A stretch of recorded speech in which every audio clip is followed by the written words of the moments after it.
Hello students, आज हम लोग एसिड बेस एंड साल्ट्स के बारे में पढ़ेंगे, यानी अम्ल, क्षार और नमक with main points, question answer.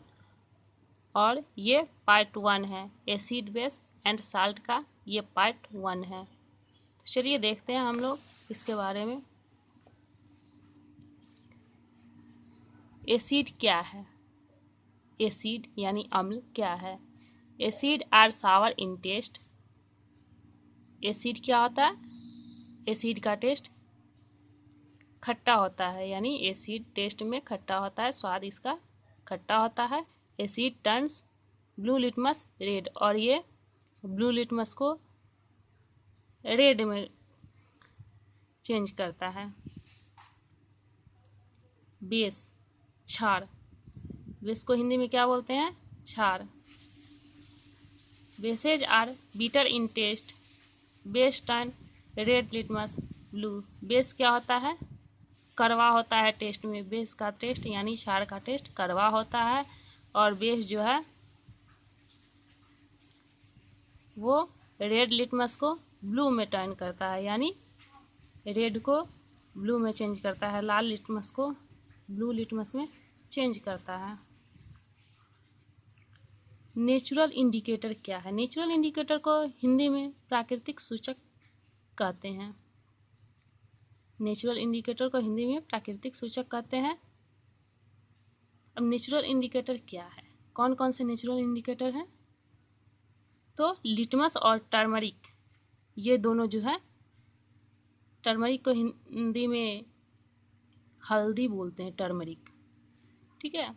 तो लिटमस और टर्मरिक जो है वो नेचुरल इंडिकेटर है, यानी प्राकृतिक सूचक है। Litmus solution is a purple die colour obtained from A plant called lichen. Litmus solution जो है, यानी लिटमस जो है वो किस कलर का होता है? पर्पल डाई कलर का, पर्पल कलर का होता है। और ये किससे ऑब्टेंड करते हैं हम लोग? प्राप्त किससे करते हैं? तो एक पौधे से करते हैं जिसका नाम लीचेन, यानी लीचेन नामक प्लांट से हम लोग लिटमस जो है वो प्राप्त करते हैं। और लिटमस का, नेचुरल लिटमस का कलर कैसा होता है? वो पर्पल कलर होता है। ओल्फैक्टरी इंडिकेटर क्या है? यानी घ्राण सूचक क्या है? किसे कहते हैं घ्राण सूचक? तो substance which help to identify the acid और base character of acid base character of a substance by change of order smell। तो olfactory इंडिकेटर क्या है? वैसा सब्सटेंस जो कि कोई भी सब्सटेंस एसिड है या बेस है, इसके कैरेक्टर के बारे में इसे पहचाना जाता है। वैसा पदार्थ जिसके कारण कोई दूसरा पदार्थ एसिड है या बेस है, इसके बारे में हम लोग ओल्फैक्टरी इंडिकेटर से, यानी घ्राण सूचक से पहचान सकते हैं कि जो पदार्थ है वो एसिड है या बेस है, ठीक है।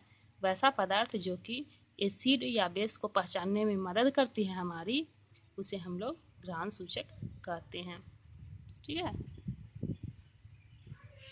बाय चेंज ऑफ ऑर्डर या स्मेल, उसके ऑर्डर और स्मेल में चेंजिंग आ जाती है जब हम लोग इसका यूज करते हैं घ्राण सूचक को किसी भी पदार्थ को पहचानने में कि वो एसिड है या बेस है। तो उससे क्या होती है? उसमें स्मेल में चेंजिंग आ जाती है, और इससे हम लोग को पता चल जाता है कि आखिर ये एसिड है या बेस है। अब घ्राण सूचक कौन कौन है? ओल्फैक्टरी इंडिकेटर कौन है? तो देखेंगे। ओनियन जूस है, यानी प्याज का जूस। वेनिला एसेंस, यानी वेनिला एसेंस, वेनिला जैसे ओनियन हुआ वैसे ही वेनिला होगा, वेनिला की तरह। और क्लोव ऑयल, यानी लौंग का तेल। Most metal react with acid to produce salt and hydrogen gas. ज़्यादातर मेटल क्या होते हैं? एसिड से रिएक्ट करते हैं, यानी धातु जो है वो अम्ल से रिएक्ट कर साल्ट और हाइड्रोजन गैस का निर्माण करते हैं।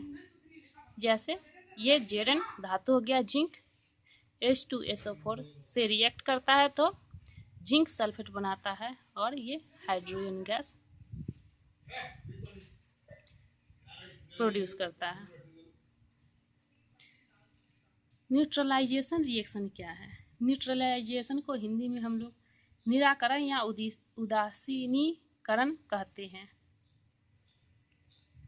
तो न्यूट्रलाइजेशन रिएक्शन में क्या होता है? न्यूट्रलाइजेशन रिएक्शन में acid react with base to produce salt and water is called neutralisation reaction.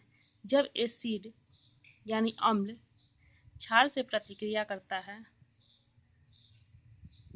क्षार से अभिक्रिया करता है तो रिजल्ट के रूप में क्या मिलता है? Salt and water. तो नमक और